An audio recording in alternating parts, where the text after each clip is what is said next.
got a delivery. We're gonna head back to see Linda and Kitty.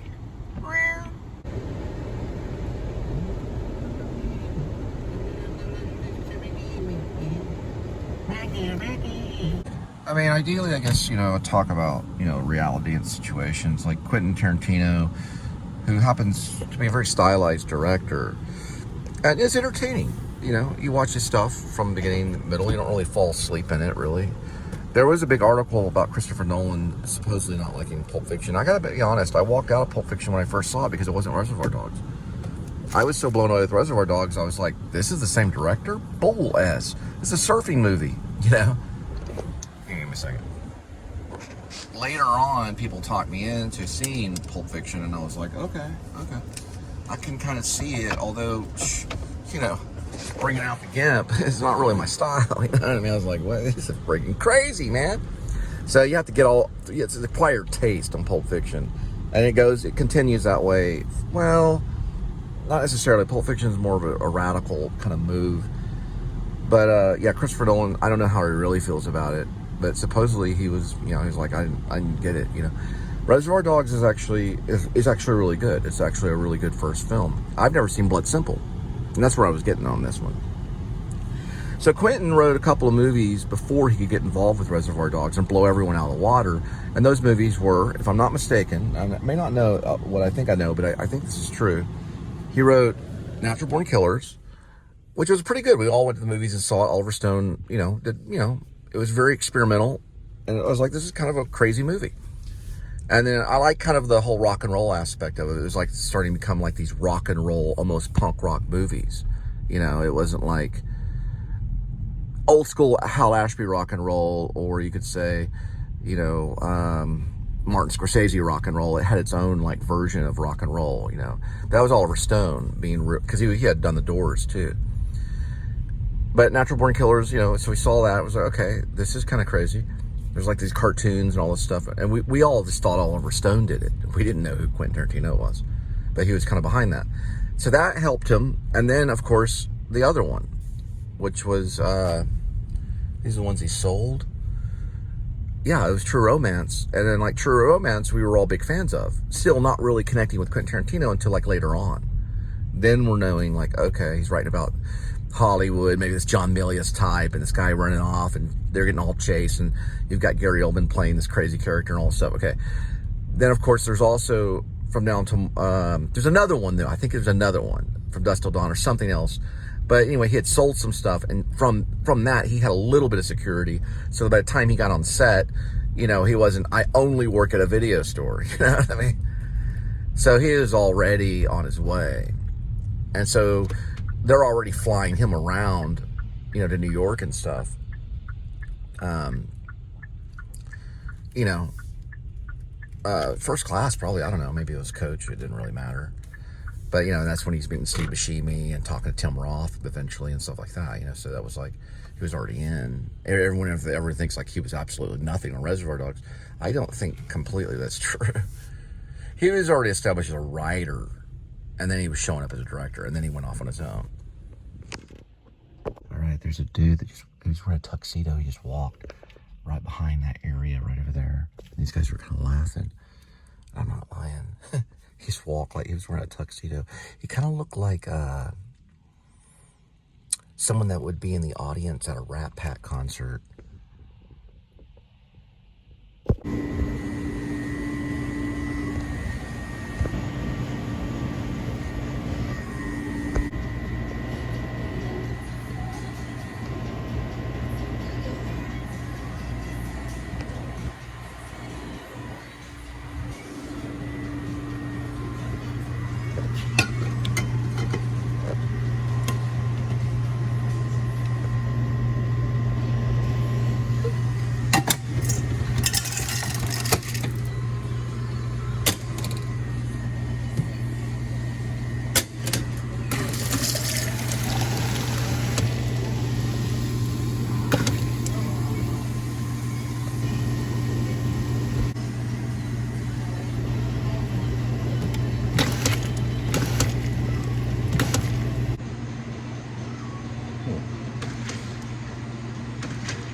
Y la 30, la número 1. Sí.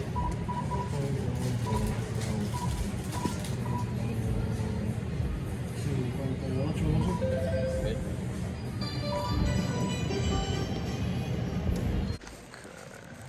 7-Eleven.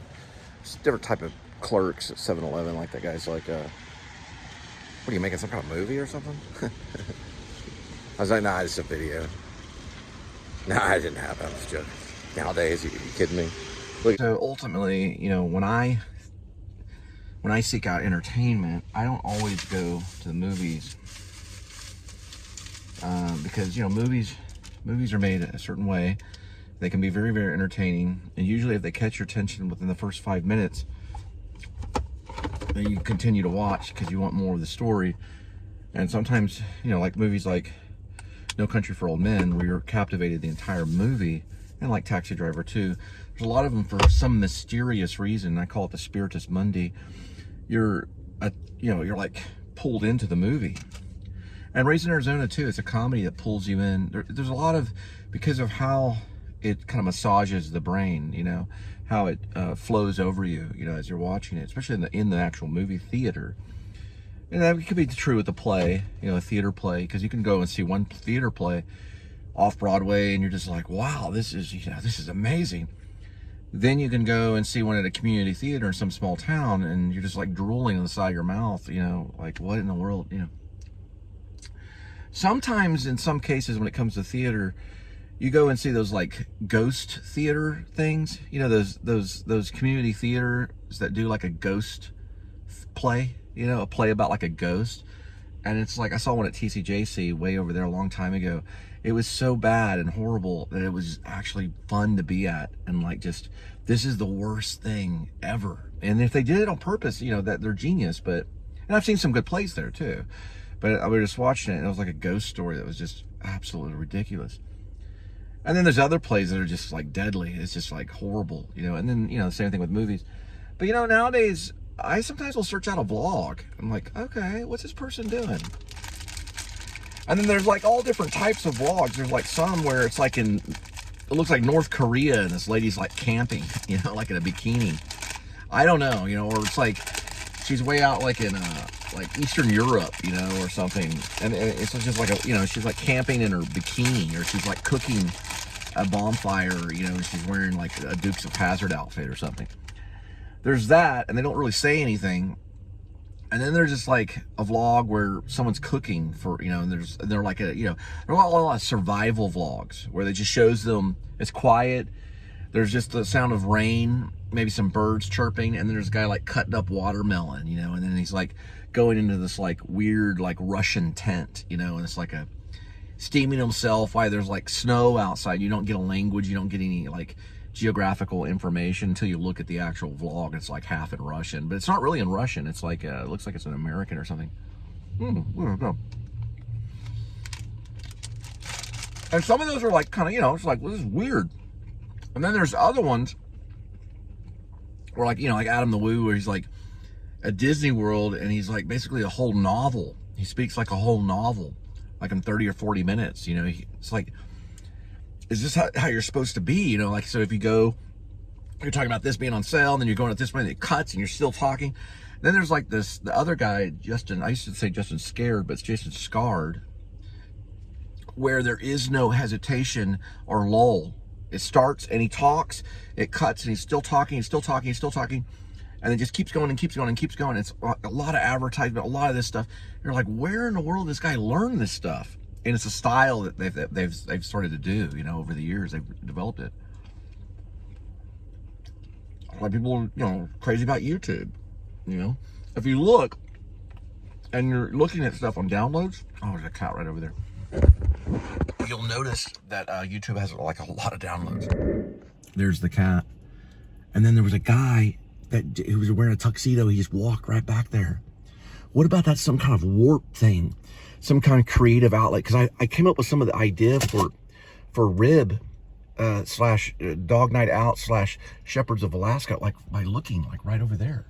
What about that some creative hole and a rip in existence where you just walk in there and you just get ideas and come out. What about that guy who was an audience member of the Rat Pack? He just walked back there, and the next thing you know, he's at the Rat Pack concert, you know, and Frank Sinatra and all this. You know, it's like a time warp area. Look at the cat. The cat came out from like another area of time, but it doesn't change anything because the cat looks like the same cat from a long time ago. You can't really tell it's a cat, but that's a cat right there. That's pretty crazy.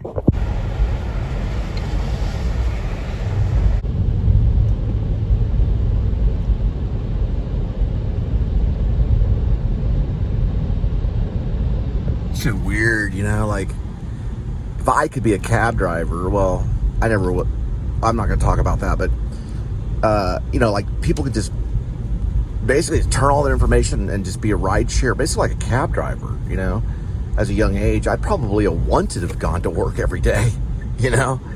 I don't know if I would have videoed everything, but I only had video cameras, and you know, those just ended up on a VHS tape, and who knows who would get them. Believe it or not, some of the VHS tapes actually made it to Hollywood, because I brought some of those as like demos when I was there. So these little things that we were doing, we were just joking around. Actually, some of that stuff actually went to like important agents and stuff, and they actually got feedback where it was like, oh, that was raw, you know. Now all that stuff has to be like rendered or whatever you call it. It has to be like copied, which you can put it on DVD, but it's not. That doesn't mean you can just get it up on YouTube, you know. At least you actually videotape the screen, and then, like, you know, which people do. They videotape screens and get it up that way. I got like tons of like DVDs where I just brought, like, I went to Sam's, which is like a Walmart. It's like a Sam's pharmacy and video, video, whatever you call it, a photo lab back in the day when Sam's had them, and you could just give them a VHS and they would just send it away, and it'd come back and you'd have a little DVD of your VHS. I did that for quite a bit of stuff. That goes somewhere. What they should do now with the VHS, if you even have any VHS, which I do, is they should do that, but also give you a link on where it goes to YouTube. You know, that way you can at least have it up on a cloud, and then, you know, if you break your DVD, God forbid, but if you did, you would, you know, at least be able to have it or whatever. But they kind of do that now. They kind of don't. It depends on who's doing, you know, like the wedding stuff, if it's a wedding video, or let's say if it's you know, just like friends hanging out and these videotape. See, back in the day, everything ended up on VHS tape. So it was like, who's going to see this stuff? We're not going to like reproduce a VHS tape over and over. But there's some movies that actually made it by doing that. It's time for the purple light.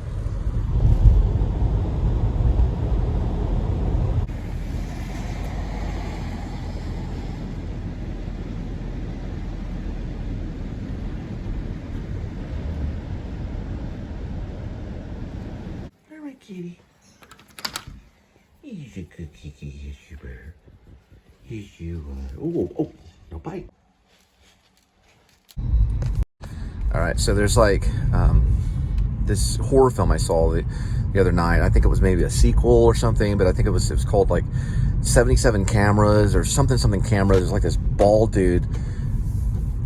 He looked not anatomically correct, kind of, but he was like almost like, he wasn't really like a caveman, but he was like a slum landlord that had all these cameras, you know, like all everywhere, like in the mirror, like, you know, in the bathroom. These people were like, you know, like getting really hot and sweaty in the shower room, you know, and he's like watching all that. And I'm really not trying to act like Woody Allen, but it's just coming out that way. But this really is a movie. It's a really scary, and then he gets involved in their life somehow, and he's just a complete loser. Like, you wouldn't really even talk to him. And everyone else is kind of, you know, like they're like model GQ types, you know. And well, they're upper end. They'd probably have a pretty good social media account or whatever. But that's what he does. He immediately captures like what they're doing, and if they do something kind of naughty or something, then it immediately goes online. He starts getting views for it, you know. And he gets involved, and somehow someone gets killed. A couple of them gets killed, and this chick gets put like in the back of like a manager room. It's like a storage unit underneath the house. She gets put in there, and then he continues to do what he's doing, you know, and then like somehow it ends on like not really a positive note, but he doesn't. I don't think he gets busted. He gets close. But I can't really remember exactly how it ends, only he's like in a van. He's like, gets back in the van. And then he's like renting out the place. It's almost like Airbnb, but it's not Airbnb. It's more like a rent house. They have some of these kind of things where you go, like, this is for real, okay? So you go, not the movie, but like if you're trying to rent like a house now, you can go to the house, wherever it may be, as long as you have your license, you hold it up to this camera and they give you a code through your email, and you go and you look at it and see if you like it. If you like it, then you can meet at the office or by online. You can just say, I like it. Where do I send the money? Which I wouldn't. I wouldn't do that. But I mean, you could. And then the next thing you know, they give you a code. And then I guess they mail the keys to you and stuff. Now, this is risky because that's one of the big #1 scams that's been going on. Ask Adam Driver. It happened to him whenever he went out to Hollywood trying to become a movie star, which he ended up a movie star. But when he first tried, someone like scammed him. And he broke down Amarillo, which is here in Texas somewhere. Then he got everything repaired. He made it to like someplace in California, and then they scammed him probably about the same time I think I was there.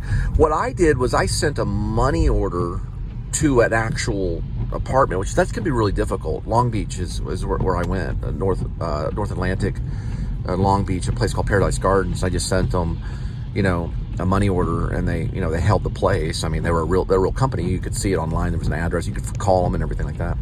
I would stay away from all that stuff. I mean, other than like a physical place that has an address where there's people, because I don't know. That supposedly they have an address. You can go out to Dallas. It's a Dallas rent house. They got a website and stuff, and they told me, like, whenever I talked to them, this is our website, it has an address. I said, well, can I come to the office? And I was like, yeah, but you got to have a little bit of money to do this. You can't, it's not like an apartment, but it's actually rent houses all over the place. I'm talking like everywhere, okay? They're a huge real estate company.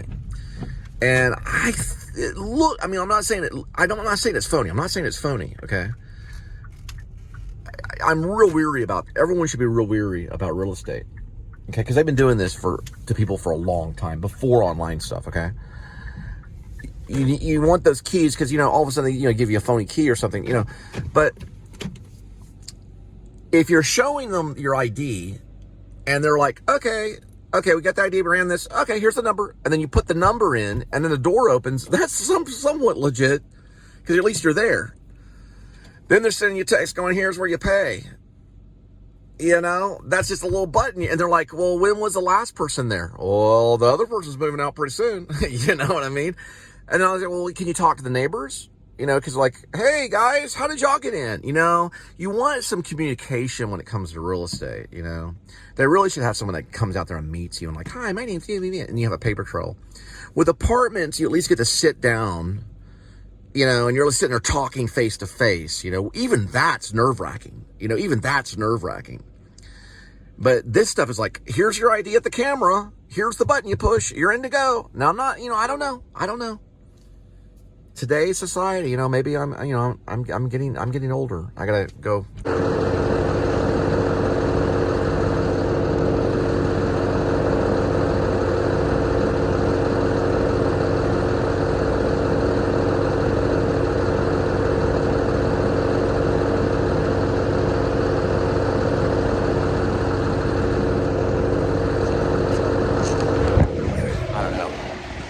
Kind of freaks me out and certain things. So look at this truck for a minute.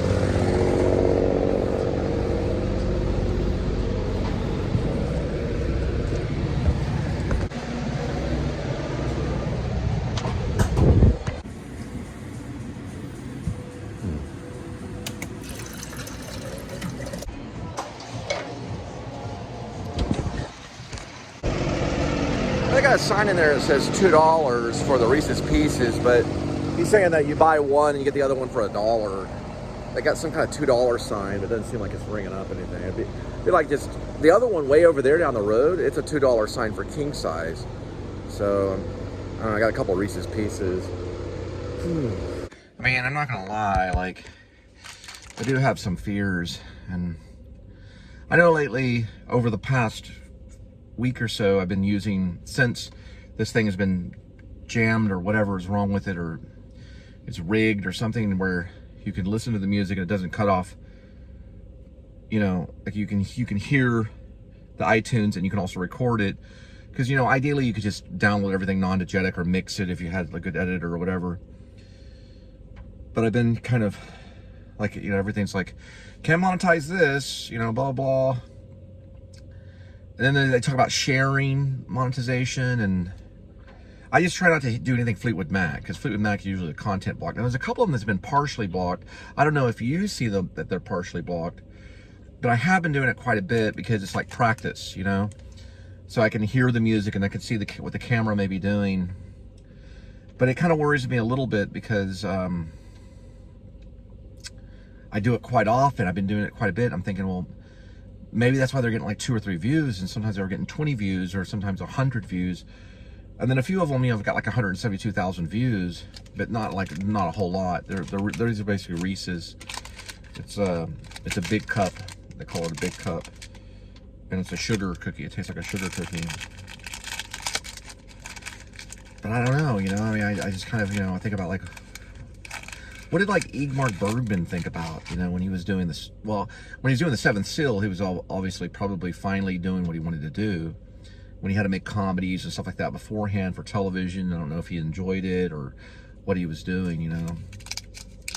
But I wonder if he didn't have to think about like really like copyright or something. He probably just used some like local musicians or something that, you know, that he was just using music that, you know, he probably, you know, he's just probably like just found, you know.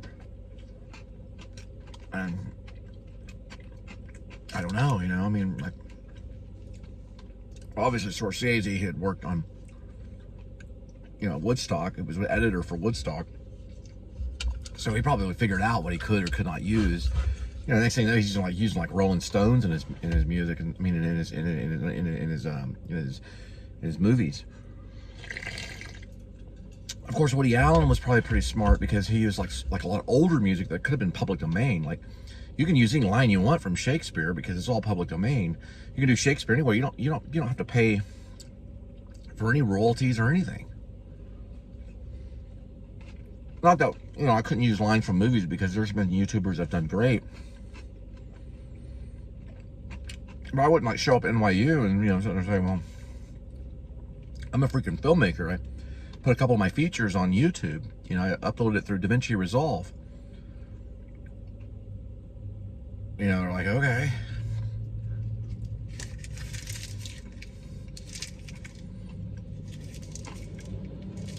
About guys showing up at NYU with a reel.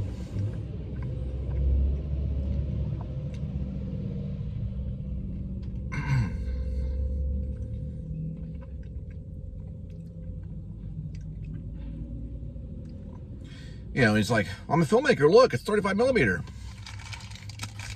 Maybe, you know.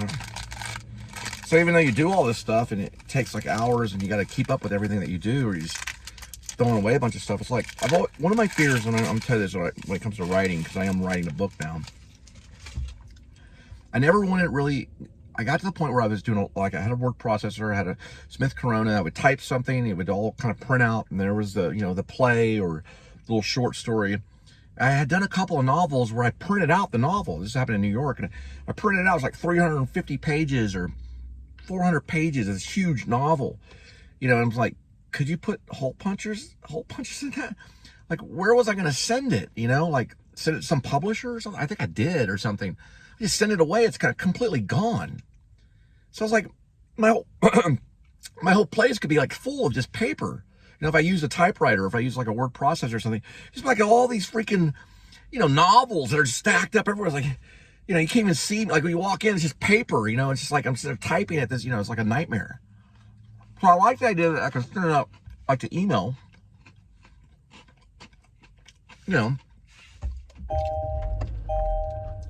and then it's all like on a cloud, you know. I wonder if that's what some of the Greek, like Aristophanes wrote about the clouds, you know, really what the writers were probably talking about back then, you know, when they're writing the play, the clouds was, you know, we're all going to send this up to a cloud one day. We're not going to have to worry about all the paperwork, you know.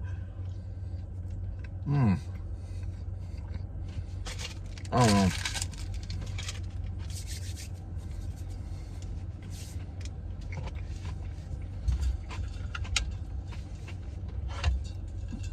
I guess so, you know.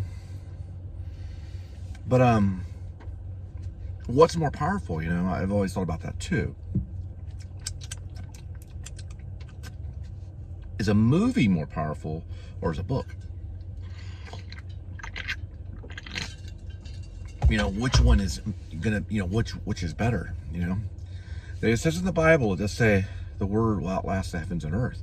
Is it talking about that your book that you write will outlast the play or outlast the movie? Because some of these movies you don't even see, like screwball comedies that go back from like Hollywood, like you can't even access those movies anymore.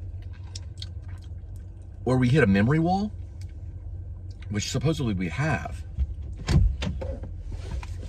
Well, I don't know how it works, but man, they're gonna have to start building some storage computers. They're not gonna have, not everybody's gonna be a vlogger, you know. There's a difference between screen time with a vlogger and screen time with, you know, a movie star. Now, they do get a lot of replication. They get tons of replication. Brad Pitt or Robert Redford, even Charlie Chaplin, tons of replication of still photos, even today. Charlie Chaplin, James Dean, all those types of people. You know, even Marcel Marceau, the mime, they all get replication. Like, you wouldn't even believe, right? It's like, you go to the mall, okay, and you ask, have you heard of Charlie Chaplin? People go, yeah. You say, have you heard of A.D.W.C? Who again? I still tell people that, hey, there's this Florida guy. But, you know, he's getting like 50,000 views sometimes.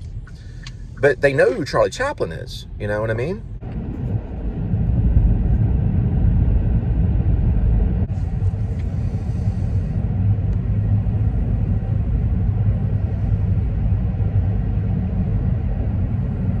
I mean, sometimes in my mind I can hear like, maybe like Woody Allen or somebody got a hold of my vlog and there's a really nice use of darkness right here, you know. You kind of hear it, you know, and then you hear them kind of laughing at your technical errors, you know, the sound quality, and they kind of feel bad about it, you know, like Francis Ford Coppola's Rigging Mine, and, you know, he hears his name mentioned, of course, you know, as this is nice here. It kind of reminds me of when I tried to do this and then cut it on the editing room floor. Or, you know, you have like Martin Scorsese saying, well, you know, he's moving the camera here. This is nice, but it just doesn't fit with the music, you know, with the music. It is weird, you know, since things have changed. But I do miss sometimes watching a good movie. Although I finally got Apple TV. So you know, they show some free movies on that, but sometimes I don't mean to be rude, but sometimes I think, well, I'd just rather watch YouTube. You know, I don't know. I mean, I do find YouTube extremely entertaining because of who I am, you know, where other people were like, this is the stupidest thing ever, you know. But, you know, I mean, I've been watching slow horses and saying, okay, well, sometimes it's slow. I don't know. Sometimes it's better just to sit in silence and get the shot.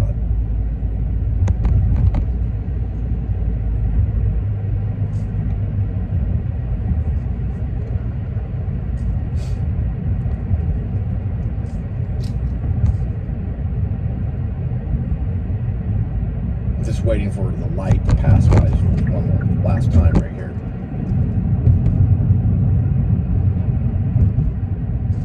My mom used to drive like this. My friends would see her driving and she would drive like this. Maybe she was teaching me to get into the light.